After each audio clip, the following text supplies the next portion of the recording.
আসসালামু আলাইকুম বন্ধুরা। আজকের এই ভিডিওতে আমি আপনাদেরকে টেকনো স্পার্ক 14 সম্পর্কে বিস্তারিত জানাবো এবং এই ফোনটি কিন্তু খুবই হাই ফ্ল্যাগশিপ মিড বাজেটের মধ্যে ফোনটি আপনাদের জন্য একদম সেরা হবে। কারণ ফোনটির মডেল এবং ফোনটির ডিজাইন করা হয়েছে খুবই উন্নত মানের ডিজাইন। এটি iPhone 17 এর ডিজাইনের মতোই করা হয়েছে, একদম হুবহু, একদম সেম দেখা যায় এবং খুবই স্লিম ফোনটি।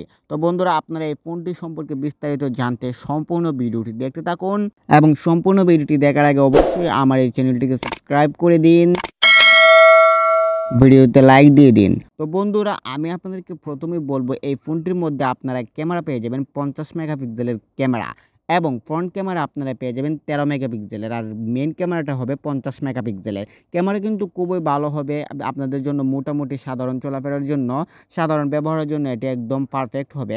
এবং আপনারা কিন্তু এই ফোনটির মধ্যে ডিসপ্লে পেয়ে যাবেন 6.78 অ্যামোলেড ডিসপ্লে।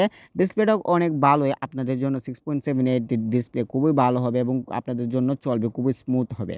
আর ব্যাটারি বন্ধুরা, ব্যাটারি আপনারা পেয়ে যাবেন LiPo 5200 এমএচের ব্যাটারি। তো ব্যাটারিটা অবশ্যই আপনাদের জন্য বেশি, 5200 এমএচের ব্যাটারি দিয়ে আপনারা সারাদিন ব্যবহার করতে পারবেন।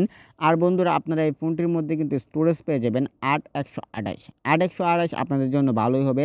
128 জিবি স্টোরেজ, অনেক অনেক কিছু, আপনারা অনেক ছবি তুলতে পারবেন, অনেক কিছু রাখতে পারবেন। তো বন্ধুরা, এই ফোনটির মধ্যে কিন্তু আপনারা এগুলি পেয়ে যাবেন। আর এটির প্রাইস আপনারা বিভিন্ন সূত্র থেকে বিভিন্নভাবে জানা হয়েছে, আপনারা 16,000 থেকে 19,000 টাকার মধ্যে এই ফোনটি আপনারা নিতে পারবেন। যদি আপনারা এই ফোনটি নিতে চান তাহলে অবশ্যই মার্কেটে গিয়ে আপনারা মার্কেট অ্যানালাইজ করে তাদেরকে জিজ্ঞেস করে বুঝে শুনে আপনাদের বড় ভাই বন্ধুদের সাথে বুঝে শুনে কিনবেন। তো বন্ধুরা, ভিডিওটি এতটুকুই ছিল। ভিডিওটি ভালো লাগলে অবশ্যই চ্যানেলটিকে সাবস্ক্রাইব করে দিবেন, ভিডিওতে লাইক দিয়ে দিবেন। দেখা হবে নতুন কোনো ভিডিওতে। ধন্যবাদ।